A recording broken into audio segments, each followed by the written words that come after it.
Olha aí, Catolé, o microfone novo aí. Ei. É porque aquele outro estava dando problema, né? Eu já tinha esse aqui guardado. Aí vamos ver se não vai dar problema também. Se for o problema do cabo. Boa noite, meus queridos. Irmã Mico, boa noite. Queremos saudar também os irmãos de casa. Estão acompanhando aí pelo YouTube, né? Sejam todos muito bem-vindos, tá? Temos agora 18 pessoas já conectadas, né? Assistindo conosco, os 18 aparelhos.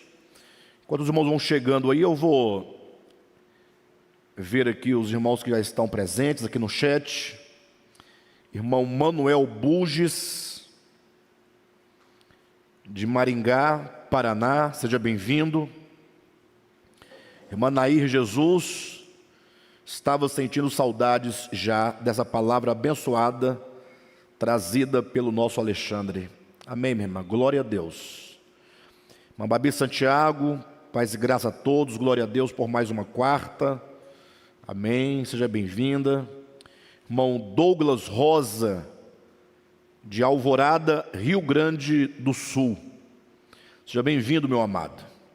Irmão Francisco Aragão, o velho Chiquinho, né? Que bom que você está por aqui, Chiquinho. Obrigado, viu? Deus te abençoe. Irmã Thalita Castro, a paz de Cristo, meus irmãos, amém. Seja bem-vinda.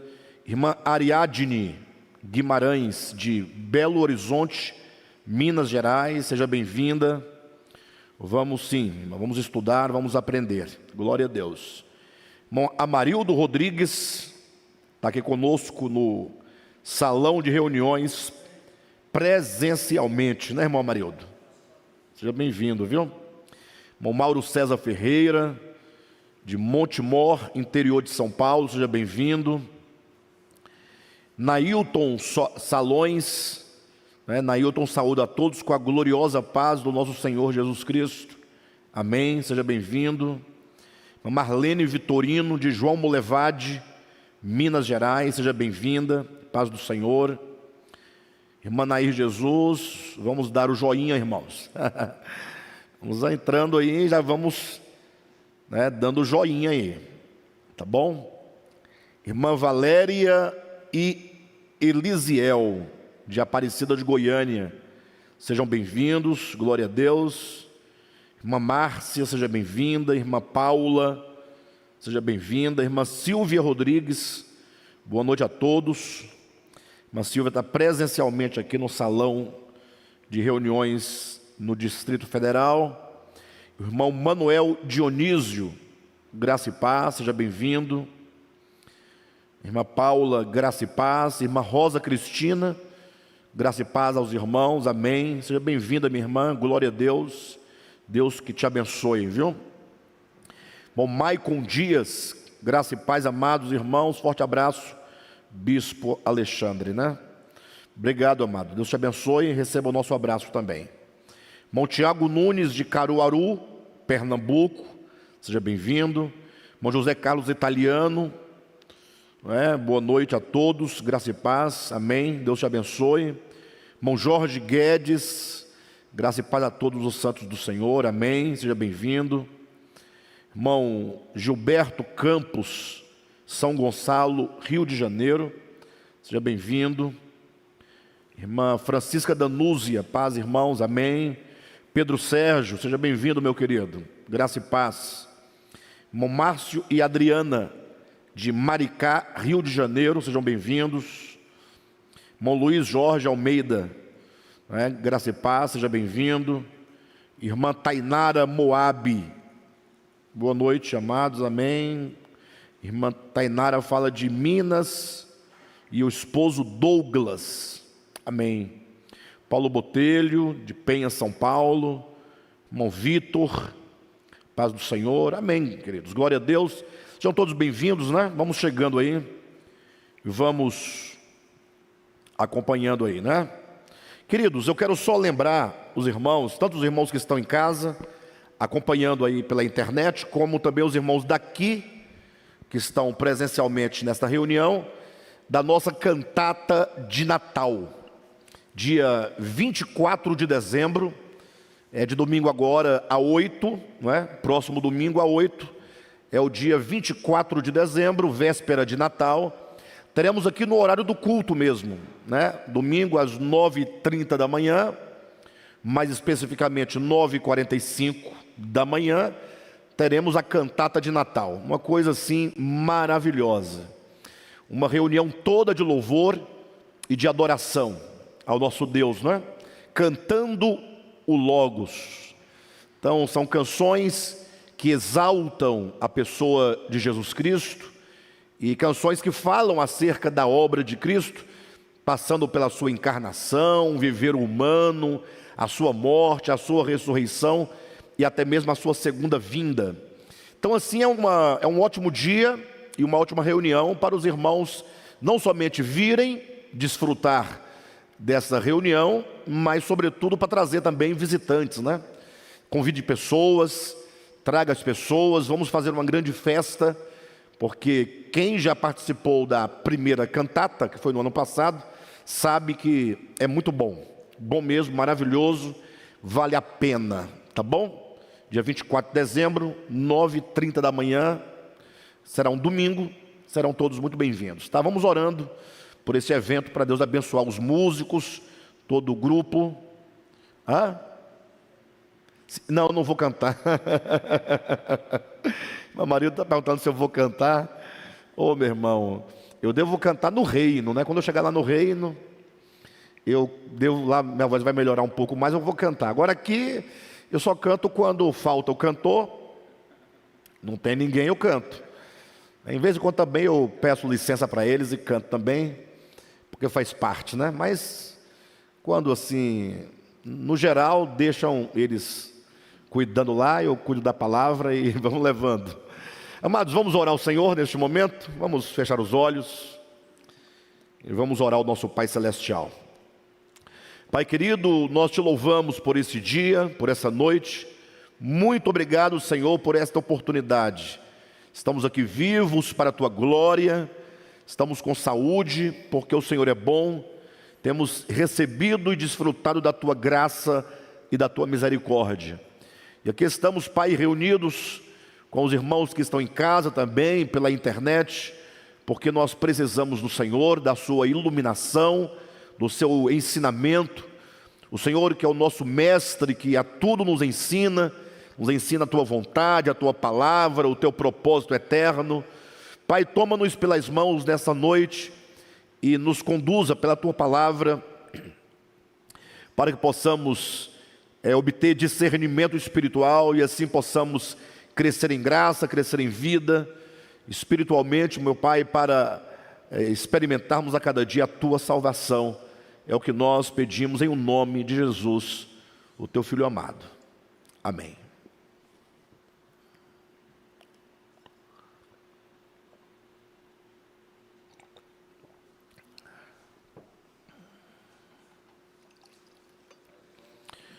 Paz, sejam bem-vindos, irmão Daí, Sandra, Maria de Cerqueira.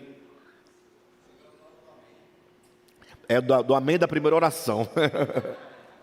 Queridos, vamos pegar nossos livros e nossas Bíblias, né? E vamos seguindo na nossa leitura. Estamos aí já nos encaminhando para o final do capítulo 5 deste livro.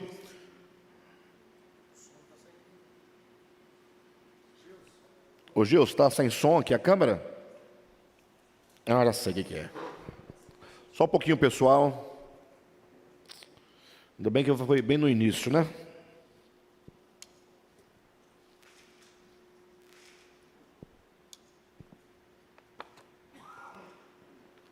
Agora vai sair. Ei, som. Ei. Saiu agora, hein? Ok?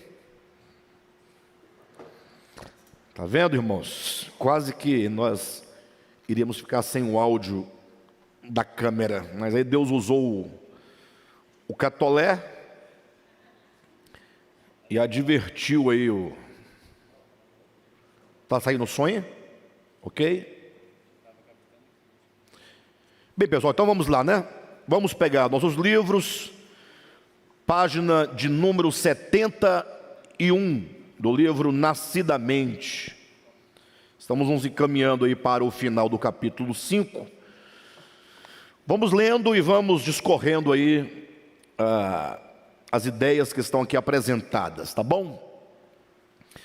Diz assim, queridos, depois dessas 3 estrelinhas aí para baixo, da página 71. No auge de sua adolescência, entendendo-se o homem superior a todas as demais criaturas infra-humanas, encheu seu coração de vaidade. E desviando-se pouco a pouco de sua verticalidade, que ainda lhe permitia olhar para o Criador, começou a desejar por uma vida independente. 2 pontos. Afinal, por que manter atado a um Deus? Por que me manter atado a um Deus por laços e algemas? Se meus braços são fortes e capazes de prover para mim tudo de que necessito. Falava o homem de si e para si mesmo.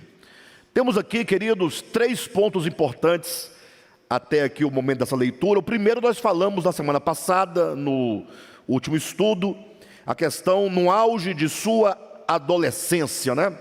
Mostrando que essa adolescência é uma referência a um estágio de consciência da humanidade, quando ela se ensoberbece, entendendo a adolescência não no sentido literal, mas no sentido simbólico, né? Como assim acontece com a maioria dos seres humanos, quando atinge a idade da adolescência, costuma se rebelar contra os pais, contra os valores, contra os costumes, né? Contra as regras, contra a disciplina. É um período assim em que a criança, esse estágio de adolescência, vai se sentindo potente, dono do mundo, e não raras vezes faz muitas besteiras, né? Falamos assim porque na parábola do filho pródigo, em que Jesus conta, falando acerca da queda do homem, Jesus fala que o filho mais moço é o filho que sai de casa, né? É o filho que representa Adão no seu processo de queda. Então o filho mais moço implica essa fase, né? Em que o homem, ao se sentir superior aos demais seres da criação, quando o homem toca na sua intelectualidade, quando o homem passa a discernir entre o bem e o mal, então agora ele se sente capaz, se sente suficiente, e então como assim, num ato de loucura, ele agora procura se distanciar do Criador. Como diz aqui no nosso texto, né, diz: e desviando-se pouco a pouco de sua verticalidade, que ainda lhe permitia olhar para o Criador, começou a desejar por uma vida independente. Então aqui é o segundo ponto. Por quê? Desviando-se pouco a pouco de sua verticalidade. O livro de Gênesis é um livro que, embora ele seja mítico, ele esteja ali num gênero literário rudimentar, mas as suas figuras são muito profundas. O que nós vamos notar? Que ali é dito que depois que o homem peca, que o homem cai, aí então Deus aparece e vai ali trazendo algumas sentenças, né? Contra a mulher, contra o homem, contra a serpente. E quando então Deus se dirige à serpente, olha como interessante, o Senhor implica, ou melhor, o Senhor impõe sobre ela um castigo. Ele diz: comerás pó todos os dias da tua vida, rastejarás e comerás pó. E por causa dessa ideia, que a partir de então a serpente seria um ser rastejante, comendo pó, essa ideia suscita muitos questionamentos, né? As pessoas esquecem do que há de essencial e ficam perguntando: será que a serpente, antigamente, a cobra, voava? Ou será que ela tinha pés, ela andava? Né? São estranhas essas perguntas, né? Porque é uma curiosidade um pouco tola, porque as pessoas não entendem que a serpente, ali no contexto mítico de Gênesis, ela representa a inteligência humana. Não é necessariamente ali um animal. O texto é claro, né, de Gênesis capítulo 3. Mas a serpente, vírgula, de todos os animais que Deus havia criado, o mais sagaz, vírgula, disse a mulher. Então, no texto literal, a ideia que dá que parece que é o animal que Deus havia criado. Mas quando nós chegamos em Apocalipse capítulo 12, nós vamos entender e encontrar ali a ideia de que a serpente é o diabo, né? A antiga serpente que é o diabo. Então já sabemos que a serpente não é um animal, ela representa o diabo. Agora, como já dissemos aqui, o que é diabo, afinal de contas? E eu já disse isso algumas vezes, a maioria das pessoas, quando ouvem eu dizer isso, não podem compreender, porque quando falam diabo, elas pensam num ser. E na verdade, diabo não é um ser, diabo é uma condição de consciência.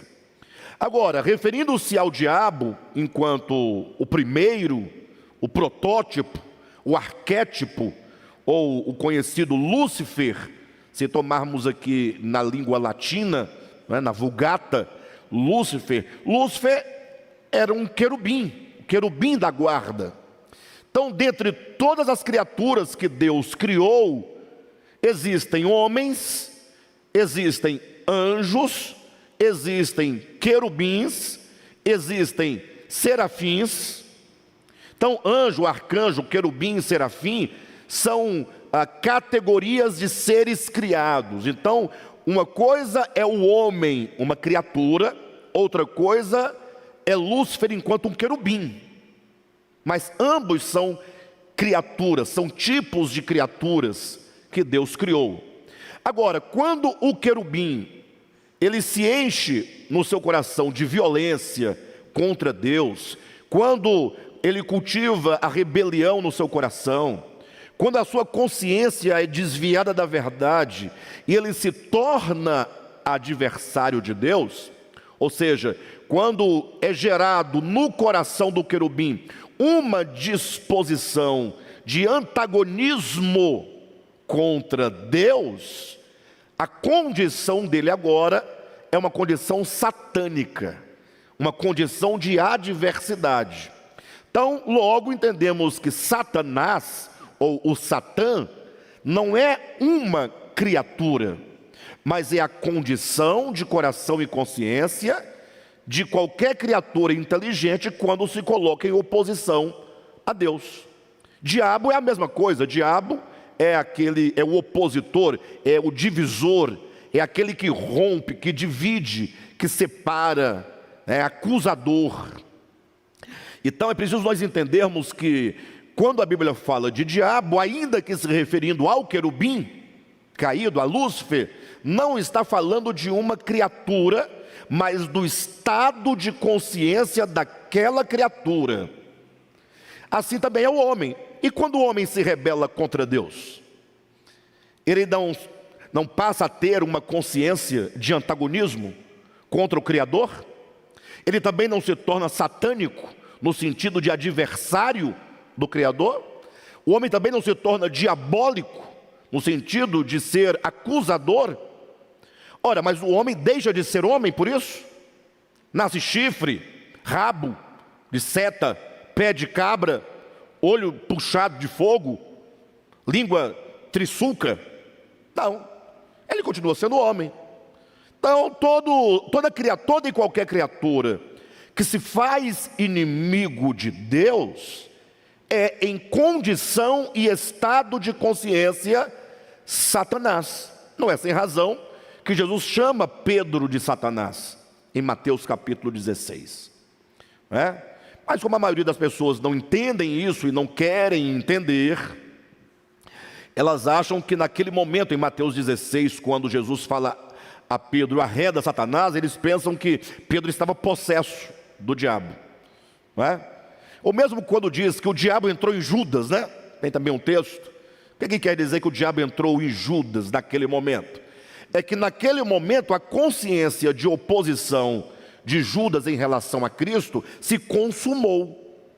Ou seja, ele foi nutrindo e cultivando uma oposição a Cristo, até que chega no ápice e ele é tomado completamente por aquela consciência de oposição. É o momento de plenitude de rebelião. Jesus fala a Judas, não ao diabo que estava nele. Ele diz: vai e faça o que você, Judas, tem que fazer. Não é? E também o próprio Jesus vai chamar o próprio Judas de diabo, salvo engano, no capítulo 12, ou melhor, no capítulo 6 do Evangelho de João. Jesus, olhando para os 12 apóstolos, ele diz: não vos chamei eu em um número de 12? Pois um de vós é diabo. Então, quando a inteligência humana ou a inteligência angelical, inteligência é inteligência em níveis distintos, mas é a capacidade de interligar as coisas, de interagir com as coisas, de interpretar as coisas, a inteligência, interpretar, interagir. Quando essa consciência é onde reside o livre-arbítrio, não é? Quando o ser criado tem tal consciência, essa consciência é a serpente. Alguém pergunta: então é o diabo? A consciência é o diabo? Não, não. A inteligência é a serpente. Agora, cabe saber se é uma serpente rastejante ou é uma serpente hasteada. Puxa, nós temos que perceber isso. Lembra que Jesus fala claramente em João capítulo 3, versículo 15: assim como Moisés levantou a serpente no deserto, importa que o Filho do Homem seja levantado. Ou seja, ele compara a si mesmo com a serpente do deserto, e ele diz que a serpente do deserto representa o Cristo hasteado numa cruz, suspenso. Ora, por que Cristo é comparado a uma serpente? Mas não a qualquer serpente, uma serpente hasteada, sublimada, suspensa, erguida, não uma serpente terrena, rastejante, né, animal, mas uma serpente crucificada, uma serpente julgada, uma serpente completamente entregue e submissa à vontade de Deus.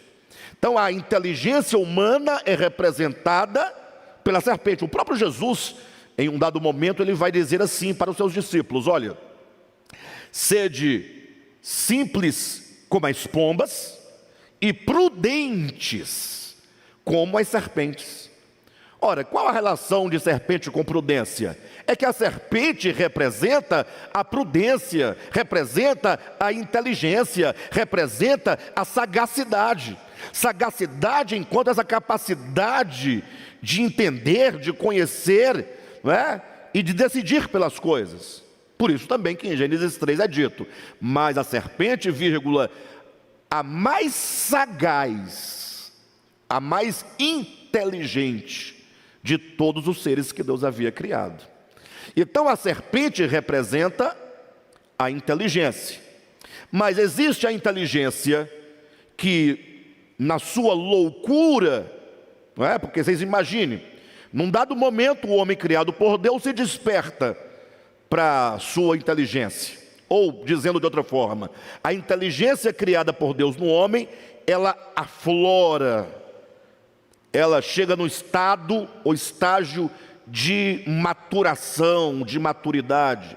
E o homem se vê, portanto, superior a toda a criação de Deus. Ele se vê acima, né, dos minerais, acima dos vegetais, acima dos animais, porque tem o reino mineral, tem o reino vegetal, tem o reino animal e tem um reino hominal. O homem, o maior de toda a criação. Então, quando nós vamos nos tornando maiores, quando a criança vai crescendo e adquirindo essa capacidade do discernimento e começa a aprender, corre-se um risco muito grande da vaidade e do orgulho e da loucura. Por isso que não raras vezes o adolescente, naquela fase de 13, 14, 15 anos, se revolta contra os pais e às vezes acaba dizendo: quando eu ficar maior eu saio desta casa. É isso que o texto bíblico quer dizer. No caso de Adão, ele se tornou uma serpente rastejante. A sua inteligência se tornou uma inteligência caída, animal, rasteira, terrena. Ao passo que o Cristo de Deus, encarnado em Jesus, conforme está em Isaías capítulo 7, versículo 14 e 15, quando ele chega na idade de discernir entre o bem e o mal, ele se torna serpente crucificada, hasteada, sublimada, celestial, uma inteligência que, ao se perceber inteligente, não se orgulha, mas sabe que tal inteligência é apenas a manifestação da suprema consciência, da suma consciência, da consciência universal, da consciência cósmica que é o próprio Logos. É uma consciência e uma inteligência que se coloca subordinada à inteligência maior, que é o Logos. A palavra Logos, o Cristo, João capítulo 1, quer dizer exatamente consciência universal, consciência cósmica. Por isso que se traduz Logos também por palavra, não é? Razão. A palavra Logos quer dizer palavra, quer dizer razão, quer dizer consciência. Então, a diferença de Adão e de Cristo, esse é o contraste. Adão, quando atinge a capacidade de discernir entre o bem e o mal, se torna serpente rastejante. Ele se declina da sua verticalidade, não é? Porque vocês sabem que uma das diferenças do homem para os demais animais, não é? As demais criaturas, é que o homem, em um dado momento, ele se põe de pé, ele se põe sobre os seus pés, como diria nosso irmão Pedro, né? Se põe sobre os pés, se torna um bípede. E essa é uma das características humanas: andar de dois pés e usar as mãos como instrumento de trabalho.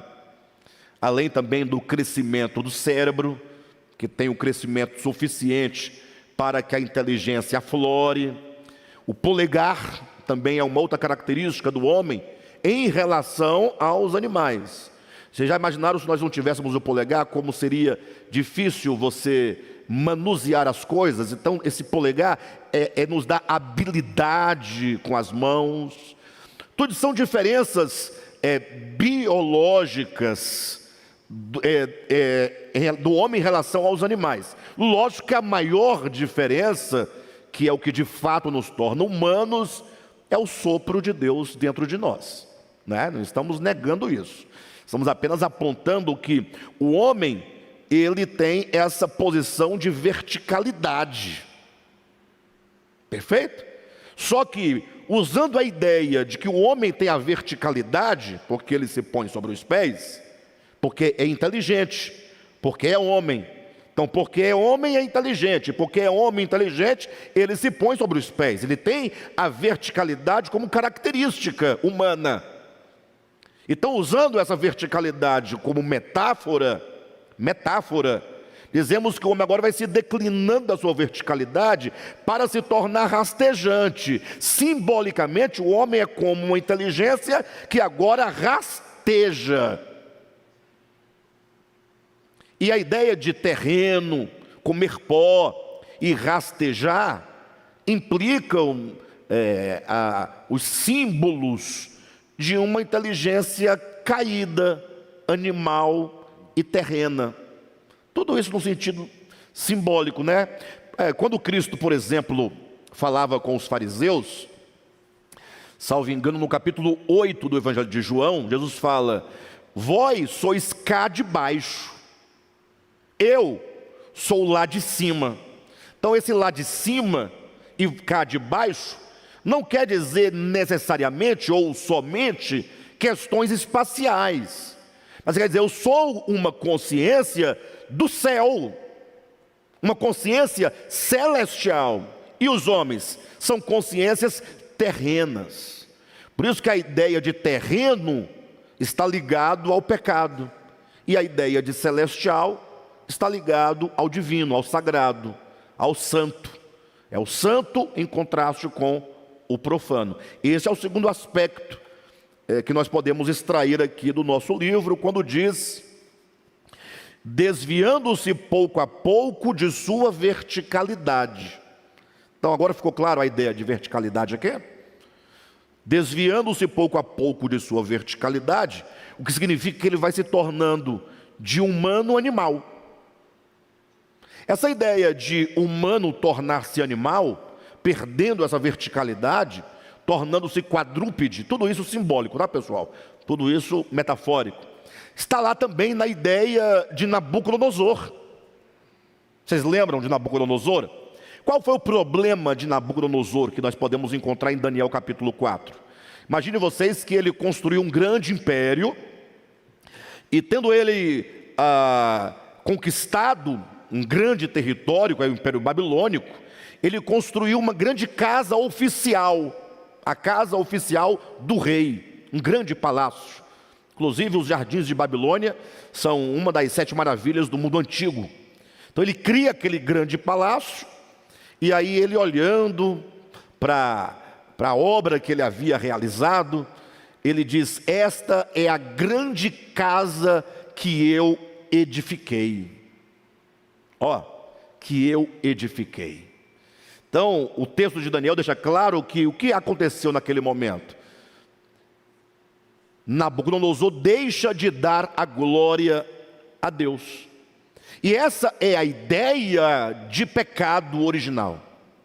Se vocês lerem Romanos capítulo 1, leiam a partir do versículo 18 em diante. Capítulo 1 de Romanos, do 18 em diante, Paulo deixa claro que o grande problema do homem em relação a Deus é esse estado de loucura, de não conferir glória ao Criador e de não lhe render graças, antes fazer de si mesmo um Deus. Esse é o problema. Então, é interessante porque quando se fala de pecado, as pessoas logo vão querer buscar alguma coisa externa para chamar de pecado, e se esquece que até a sua própria religião pode ser o seu grande pecado. Se a sua religião te traz orgulho, te traz presunção, em detrimento ao outro que não tem a mesma compostura religiosa da sua religião, e você se põe acima do outro, e isso gera orgulho, e isso é o pecado original. Então quando Nabucodonosor diz: esta é a grande casa que eu edifiquei para a casa real, para ser a casa real, o que aconteceu? Ele perde a sua verticalidade, que ele era homem, e se transforma num animal, numa besta do campo. E segundo a Escritura, por 7 anos, fica ali comendo grama, comendo capim, comendo erva, como os animais, como as bestas do campo. Eu sei que em pleno século 21, pós-modernidade, alguns poderão dizer: mas será mesmo que Nabucodonosor virou uma besta assim? Porque empiricamente falando, pragmaticamente, é uma coisa diferente, não é? Alguém se transformar numa besta. E aí agora o mundo se divide entre os que acreditam que ele virou uma besta e os que não acreditam que não virou besta coisa nenhuma. Aí fica os bestas acreditando que virou e os bestas que não acreditam que virou. Quem está entendendo? No final está todo mundo bestificado, porque a ideia não é essa. A Escritura não nos serve para nós ficarmos atrás dessa investigação, que caso você chegue a uma conclusão plausível, não vai resolver nada. Virou, não virou, virou, e daí? Não virou, e daí? O que importa é o ensinamento. Qual é o ensinamento? O homem tem por característica humana, porque é inteligente, porque tem o sopro divino, que é a consciência cósmica, que é o Logos, que é o Cristo, que o faz um ser inteligente, ele tem por característica a verticalidade. Homem é vertical. E o animal, por perder a capacidade do bom uso da sua inteligência, a sua inteligência se torna louca, ou seja, o homem se torna um ser bruto, animal, no sentido da inteligência, da consciência. Então, o animal, o homem que vira animal, é o homem que perde a sua verticalidade. Querem ver? Abra a Bíblia rapidamente aí em Romanos, capítulo 1. Eu sei que essas nossas conversas, nossas falas, nossa interpretação, e isso é que significa ler a Bíblia organicamente, é compreender o sentido mais profundo e não ficar lutando com as letras do texto, perfeito?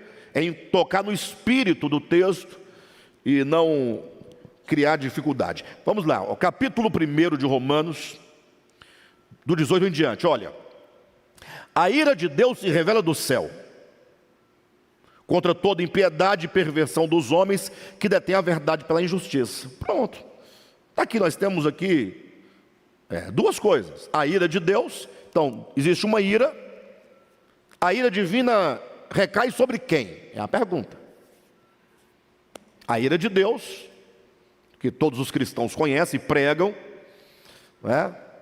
Inclusive, algumas pessoas entendem que para identificar o bom pregador é aquele que, entre outras coisas, prega sobre o inferno. Prega sobre juízo. Se não pregar, inferno e juízo não é considerado bom pregador. Bem, mas sobre o que a ira de Deus é derramada? Sobre quem corta cabelo, sobre quem come carne de porco, sobre quem trabalha no sábado, sobre quem usa anel, usa piercing, usa tatuagem, sobre quem que a ira de Deus se derrama. Então está aqui, a ira de Deus se revela do céu contra toda impiedade e perversão dos homens. Contra toda impiedade e perversão dos homens. Mas não é de qualquer homem, dos homens que detêm a verdade pela injustiça. Alguém vai perguntar, mas que impiedade e perversão é esta? Bem, o texto vai dizer. Então a impiedade está em oposição à verdade. Não tem como você viver a verdade de Deus e ser ímpio. E não tem como ser ímpio e viver a verdade. São coisas contrárias. O que é ser ímpio? É se opor à verdade. A palavra ímpio quer dizer não santo. In é uma partícula de negação. Pio é santo. Não tem o Papa Pio XII? Pio é santo. É piedoso. Então ímpio é não piedoso, é não santo. Então, o que faz uma pessoa não santa, não piedosa, é a pessoa que se opõe à verdade. Está vendo que nós já andamos aí alçamos um degrau, né? Você já sabe que a ira de Deus se manifesta contra toda sorte de impiedade e perversão dos homens que detêm a verdade. Detém a verdade pela injustiça. Verdade de um lado, injustiça de outro. Quem vive a verdade é pio. Quem vive a iniquidade é ímpio. Ok? Agora, já chegamos a esse entendimento. Agora a grande questão é, então eu tenho que saber o que é a verdade. Para eu saber que eu não me oponho à verdade, eu tenho que saber o que é a verdade. Porque se a ira de Deus se manifesta do céu contra toda sorte de impiedade e perversão dos homens que detêm a verdade, como é que eu sei se eu estou detendo ou não a verdade em nome da injustiça? Como é que eu sei? Como é que eu sei se eu estou a favor da verdade ou a favor da injustiça? Como é que eu vou saber disso? Eu tenho que saber o que é a verdade e logo saberei o que é a injustiça. Então, quando eu detenho a verdade, eu enclausuro a verdade, eu oprimo a verdade, eu rejeito a verdade, em nome da injustiça, eu me torno o quê? Iníquo, me torno ímpio, me torno perverso. Entenderam? Então, o que é a verdade? Eu quero entender o que é a verdade para eu entender se porventura eu estou detendo a verdade pela injustiça ou não. É só seguir lendo o que Paulo explica. Porquanto, olha, no 19 está explicando, porquanto. Ou seja, por que a ira de Deus se revela deste modo contra os homens que detêm a verdade pela injustiça? Porquanto, ele quer dizer, não há motivo para o homem deter a verdade pela injustiça. Não há razão plausível, não há desculpa, porquanto o que de Deus se pode conhecer é manifesto entre eles, porque Deus lhes manifestou. Porque os atributos invisíveis de Deus, assim o seu eterno poder, como também a sua própria divindade, claramente se reconhecem desde o princípio do mundo, sendo percebidos por meio das coisas que foram criadas. Tais homens são por isso indesculpáveis. Ou seja, Deus se mostrou e se mostra a todos os homens, em todos os tempos, em todos os lugares. Os ricos atributos da divindade, o eterno poder da divindade, assim como a própria divindade, nos são manifestados por meio das coisas criadas. Então o homem, diante da manifestação do divino, do sagrado, de Deus que se revela na criação, ele tem um dever agora. É o que na filosofia chama o dever ser. O dever ser é aquilo que se impõe diante de nós, no sentido de quanto mais você recebe informação, recebe conhecimento, mais você tem o dever de se tornar aquilo que te é mostrado, aquilo que te é revelado. Ou seja, o homem tem que ir crescendo na sua verticalidade, sempre ascendendo na medida em que ele vai conhecendo a verdade que é Deus. A verdade é Deus. Deus se manifestou e ele se manifesta aos homens.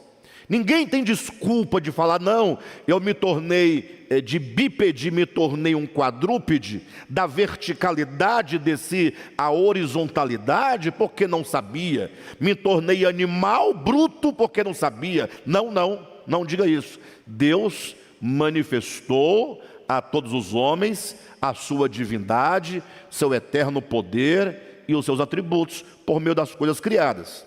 Mas veja, estamos tentando encontrar aqui onde está a verticalidade humana, e esse homem abandonar sua verticalidade para se tornar como um animal, besta, bruta do campo. Versículo 21. Porquanto, tendo conhecimento de Deus, ou seja, os homens têm conhecimento de Deus. Por quê? Versículo 20. Porque Deus mostrou, Deus revelou, Deus se deu a conhecer. Porquanto, tendo conhecimento de Deus, não o glorificaram como Deus. Pronto. Então, quando o homem tem conhecimento de Deus e não o glorifica como Deus, ele se põe debaixo da ira de Deus. Aí volta para Nabucodonosor. Ele não deu a glória a Deus. O que ele tinha que falar? Puxa, olha esse império que eu conquistei, essa casa que eu construí, mas tudo por Deus e para Deus. Ele deixa de conferir a glória a Deus. E na nossa vida, quantas vezes deixamos de conferir a glória a Deus? Quantas vezes? Quantas vezes nós nos tornamos loucos, brutos, ignorantes, bestas, serpentes rastejantes. Vamos continuar no encalço da brutalidade do homem que perde a sua verticalidade. Versículo 21. Porquanto, tendo conhecimento de Deus, não o glorificaram como Deus, nem lhe deram graças. Então, o homem deixa de glorificar e deixa de agradecer a Deus. Antes, se tornaram o quê? Nulos em seus próprios raciocínios. Puxa, para, gente. Olha aqui, que está falando de Gênesis 3, da serpente rastejante. O homem perde a sua verticalidade, característica da sua humanidade, se torna serpente agora rastejante, Então pare de perguntar se a serpente voava ou andava. Não é isso que está dizendo o texto. Tem nada a ver com serpente voar, andar, porque não é do animal que está dizendo. Não é sobre o animal, é sobre a inteligência, que torna agora como um serpente rastejante, perdendo a verticalidade, deixando a sua verticalidade, que significa humanidade, para se tornar nulo no seu próprio raciocínio. Ora, uma pessoa que tem raciocínio, ela tem o quê? Razão, raciocínio, sim ou não? Se a sua razão, que é o seu raciocínio, ou se o seu raciocínio, que é a sua razão em operação, se torna nula, você perdeu sua humanidade. Então, ser homem, ser humanidade, é mais do que ser desse gênero humano. Em outras palavras, há muitas pessoas que, sendo do gênero humano, são brutos e animais, no sentido espiritual da coisa. Por isso que Nabucodonosor agora vai ser colocado, como uma besta para comer capim. Só isso. Ele virou besta, não virou besta, virou um animal, mas foi uma mula? Foi um jumento?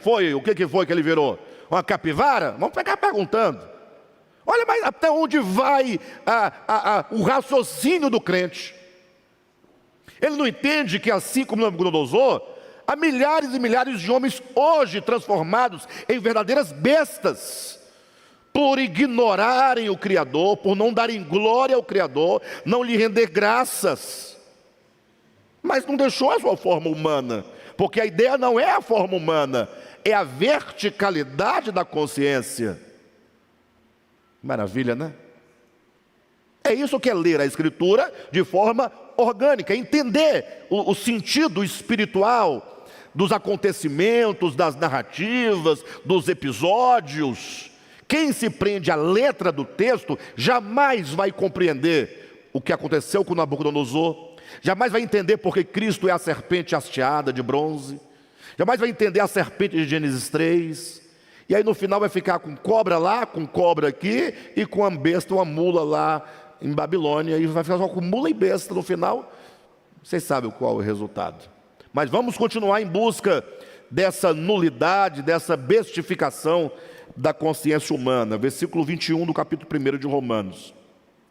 Porquanto, tendo conhecimento de Deus, não o glorificaram como Deus, nem lhe deram graças, antes se tornaram nulos em seus próprios raciocínios, obscurecendo-se-lhes o coração insensato, inculcando-se por sábios.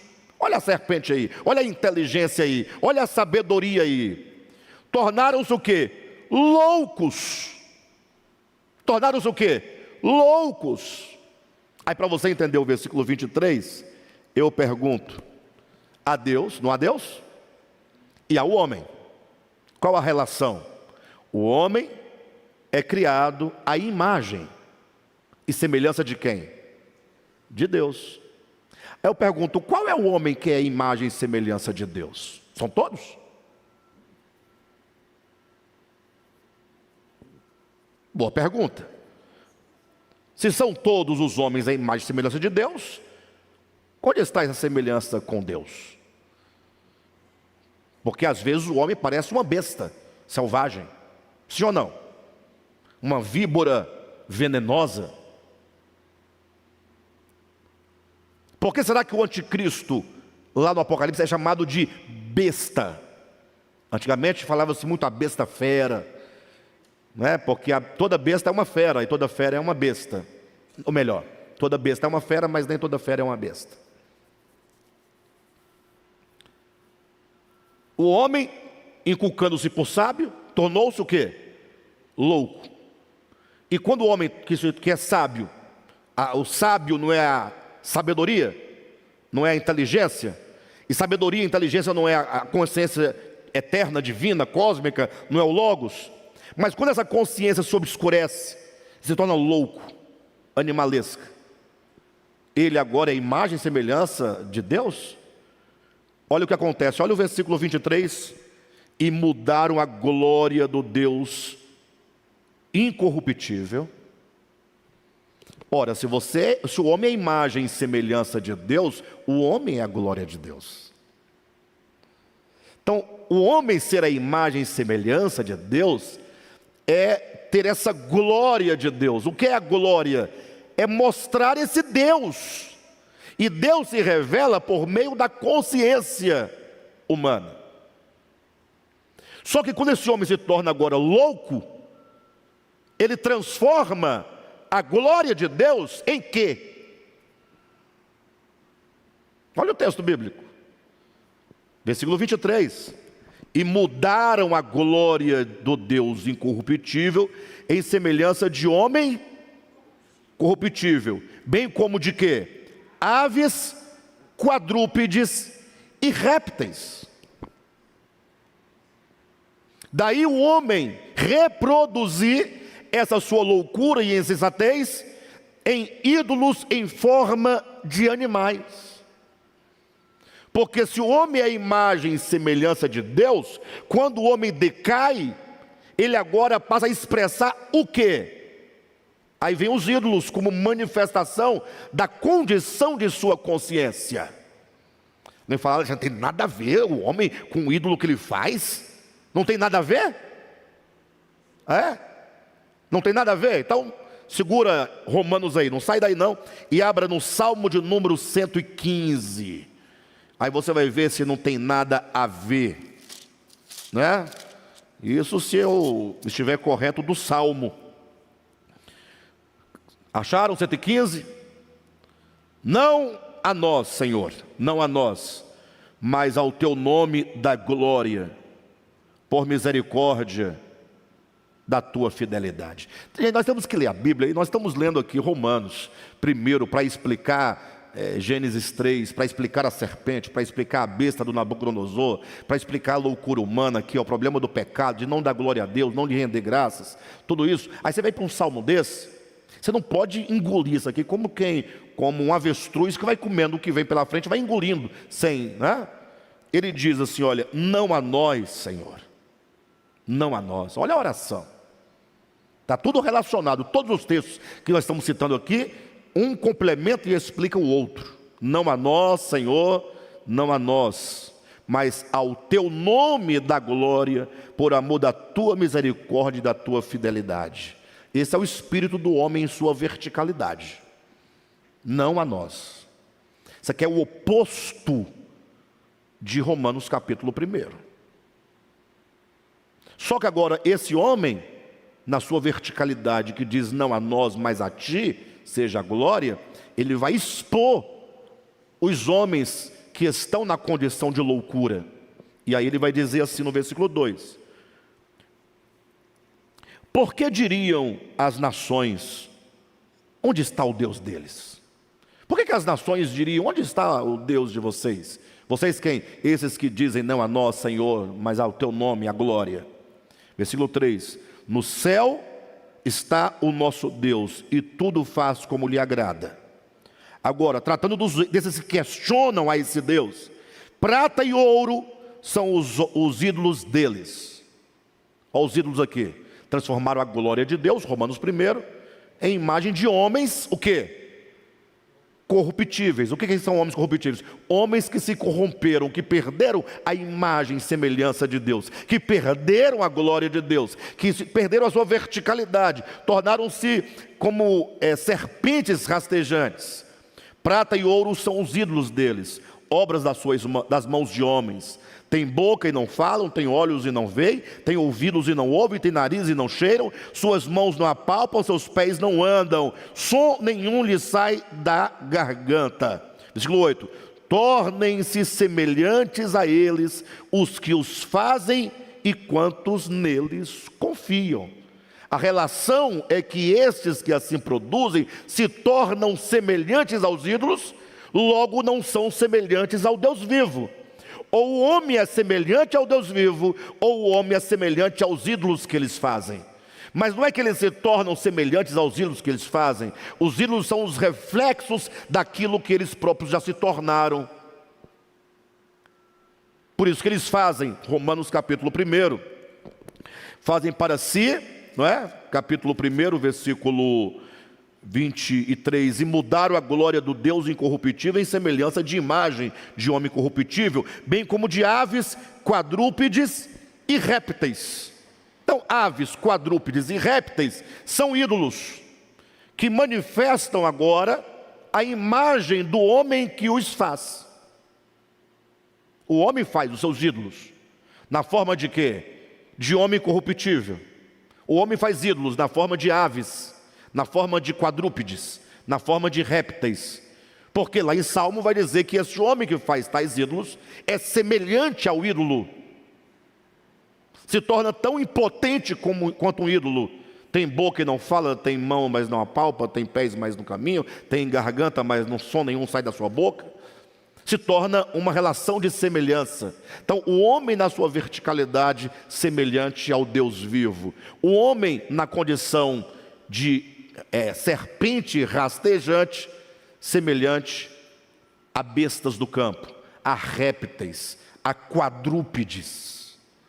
Bem, nós fomos até os quadrúpedes, os répteis, para poder explicar essa frase aqui, ó, página 71. E desviando-se pouco a pouco de sua verticalidade. Ficou clara a verticalidade aqui? Que o homem foi perdendo a verticalidade? Ele foi se embestecendo, ele foi se embrutecendo, a condição de consciência e de coração, pouco a pouco se desviando de sua verticalidade, que ainda a verticalidade lhe permitia olhar para o Criador. Olha aí, pessoal, verticalidade nos leva a olhar para o Criador. Perde a verticalidade, você olha para o chão, se torna terreno. Se torna terreno, caído. Começou então este homem a desejar por uma vida independente.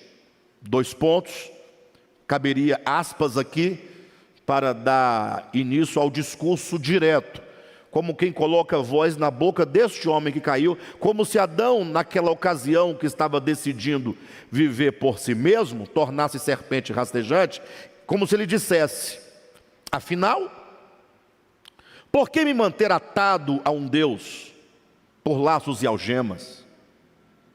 Se meus braços são fortes e capazes de prover para mim tudo de que necessito. Então, quando o homem não confere a glória ao Criador e não lhe rende graças, por que ele o faz?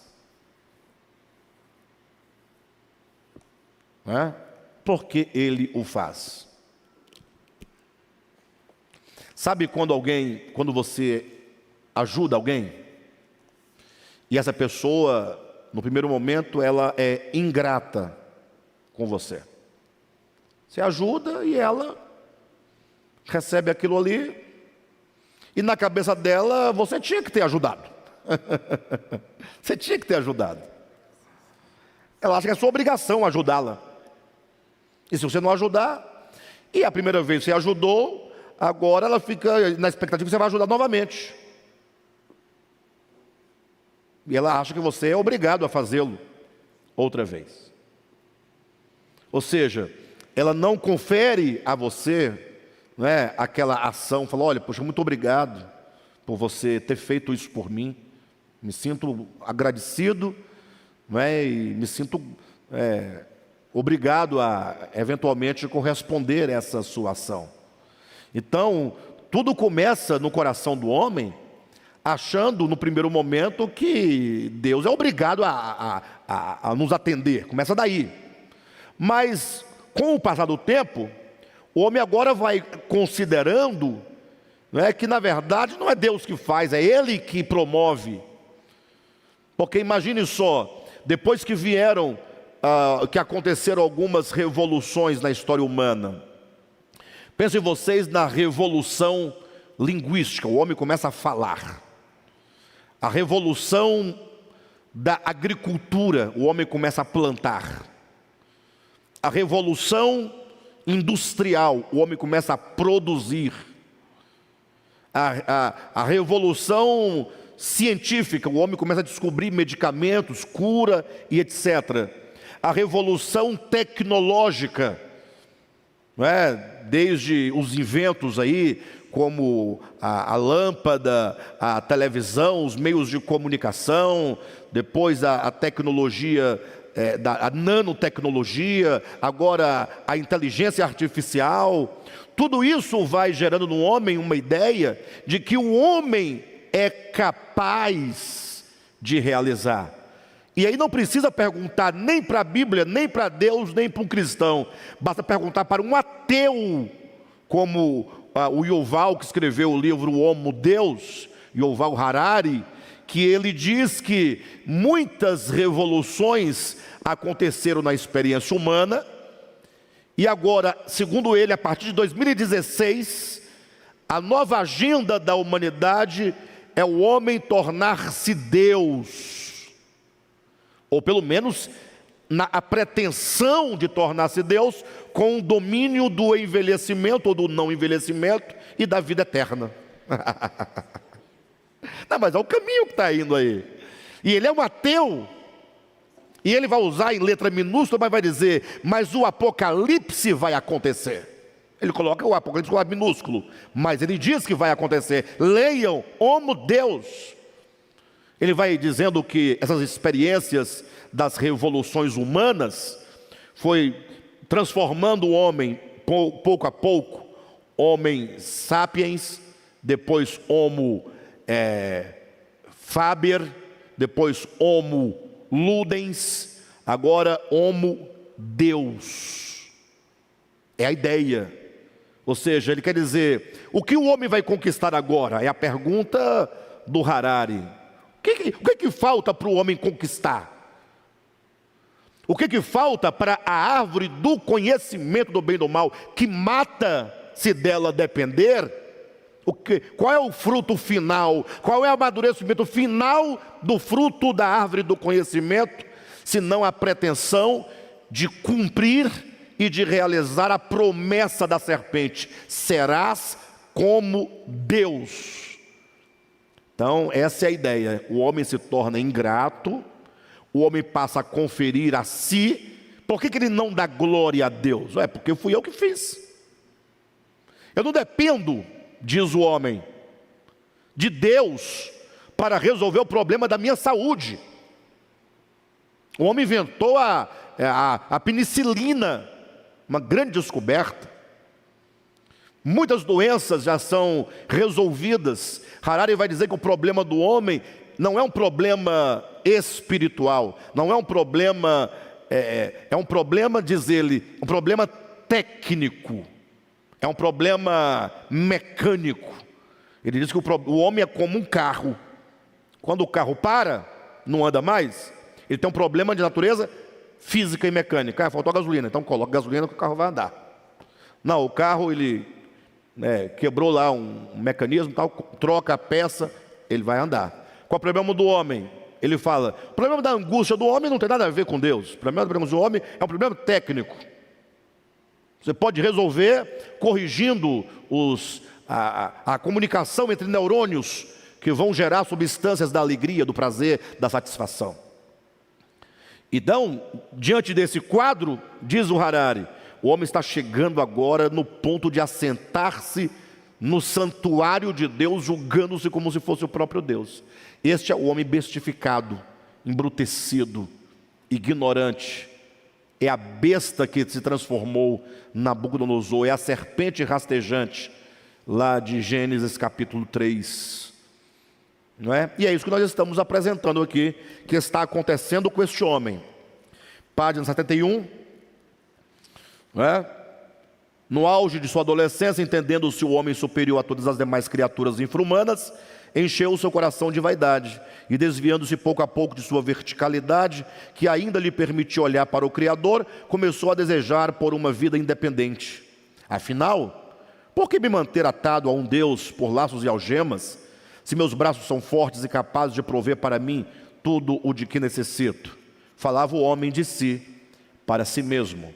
A loucura tomara conta do coração juvenil, e utopias e miragens lhe faziam enxergar um país distante, cheio de alegria e prazer, licenciosidade e luxúria, permissividade e liberdade.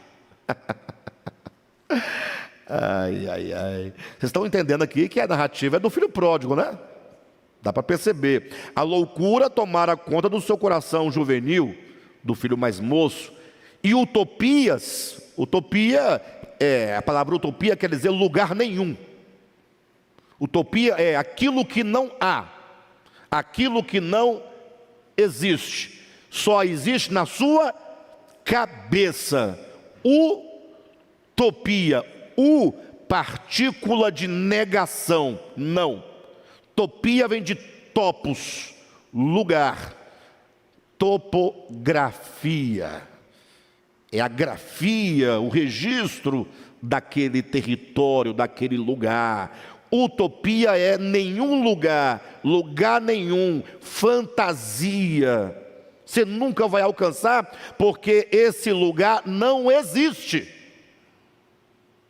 O filho pródigo achou que ia para um lugar distante e encontraria um lugar cheio de quê? A loucura tomara conta do coração juvenil e utopias e miragens. A miragem é quando você vê, mas quando se aproxima não há nada. A miragem faz parte da sua loucura.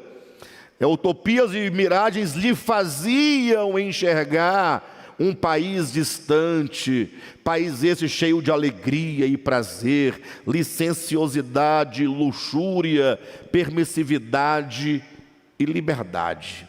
A serpente da inteligência humana.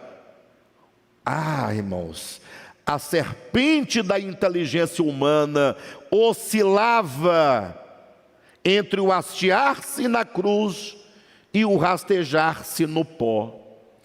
Porque percebem que nós estamos dizendo, no auge da sua adolescência, entendendo-se o homem superior a tudo, dizia no coração: por que eu vou me tornar sujeito a um Deus, ligado a Ele, a ataduras, a algemas?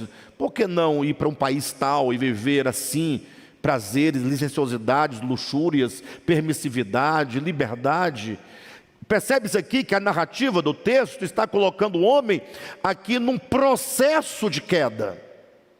Não pensem vocês, e isso é horrível, ou leitura horrível, quando o camarada pega Gênesis 3, ele lê, diz a serpente, come do fruto, ela diz, não come, ele disse, come, serás como Deus. Ela pegou, comeu, deu para o homem, comeu, pecou, caiu, acabou.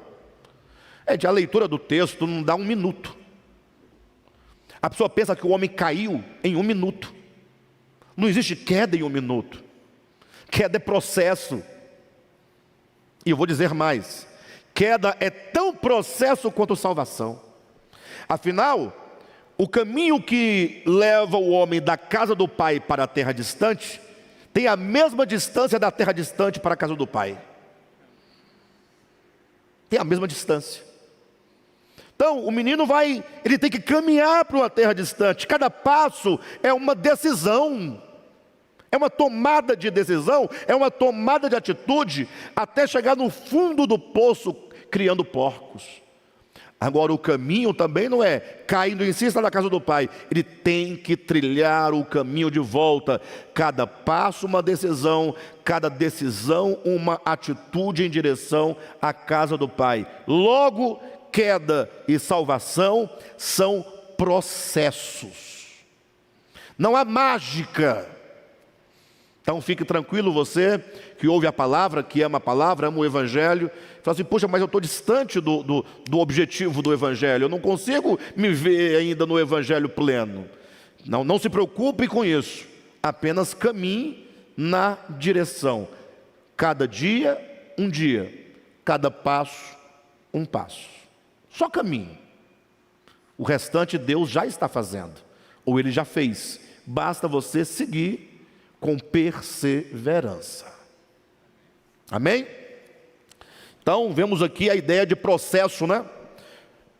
Página 72. A serpente da inteligência humana oscilava entre o hastear-se na cruz e o rastejar-se no pó.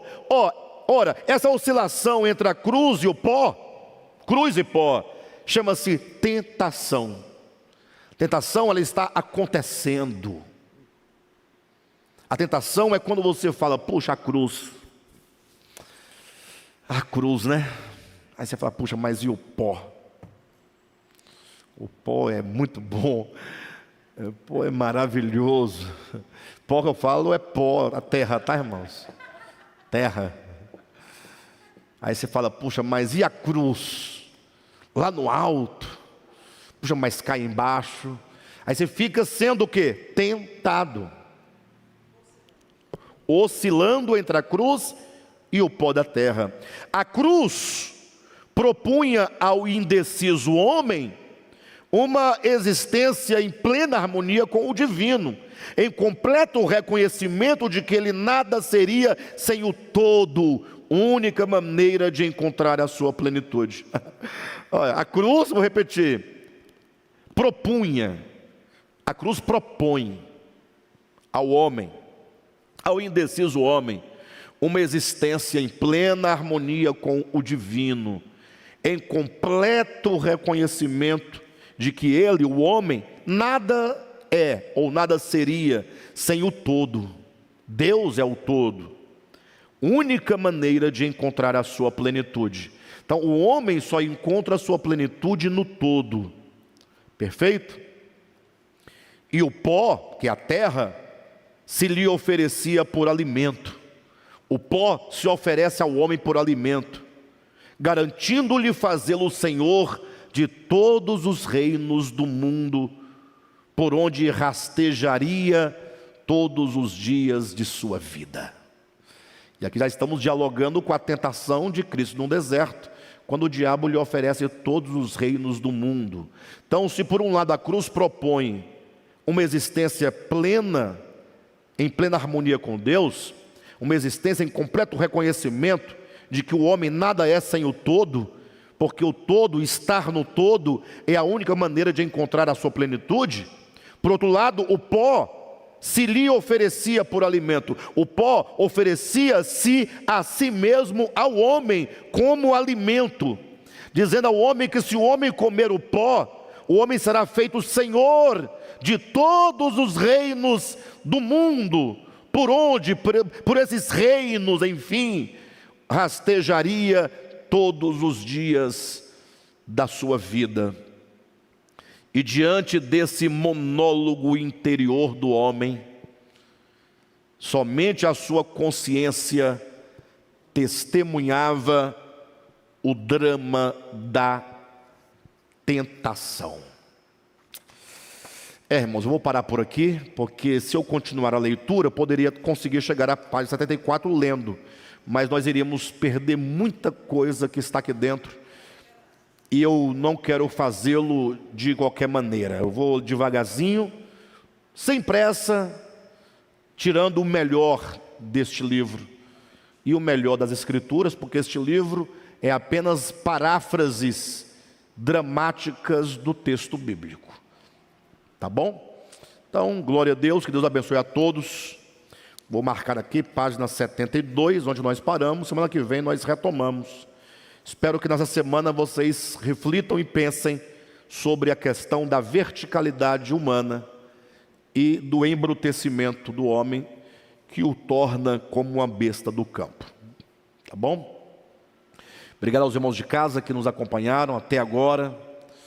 Glória a Deus. Vamos ficar de pé? Queridos, no próximo domingo agora, tá? Semana que vem, ou melhor, nessa semana, domingo que vem, eu darei continuidade à ministração sobre a eclésia, a relação da eclésia consigo mesma e agora a relação da eclésia com o mundo. Tá bom, queridos? Não deixem de vir, porque o Senhor está nos conduzindo dia a dia. Vamos orar. Pai Santo, obrigado, Senhor, por mais esse dia, por mais esse estudo. Obrigado, Pai, porque hoje recebemos um pouco mais de esclarecimento, um pouco mais de luz, e por isso pedimos, Pai, que essa Tua luz nos ganhe profundamente. Tenhamos um restante de semana acolhendo a Tua palavra, ruminando a Tua palavra, sendo nutrido pela Tua palavra, que essa palavra continue a nos nutrir durante o restante dessa semana. E assim, Pai, que a Tua palavra realize em nós o bem para o qual ela foi trazida a cada um de nós, trazendo salvação, cura, libertação e transformação. Pai, queremos readquirir a nossa verticalidade.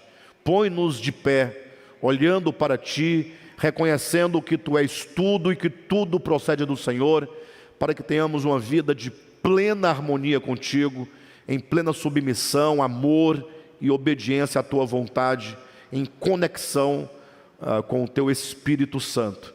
Nos leve para casa em paz, nos livre de todo mal, guarda o nosso coração, nossos filhos, nossas famílias, os nossos bens, tudo aquilo que o Senhor tem entregue para nós, que o Senhor nos guarde em o nome de Jesus, Teu Filho amado.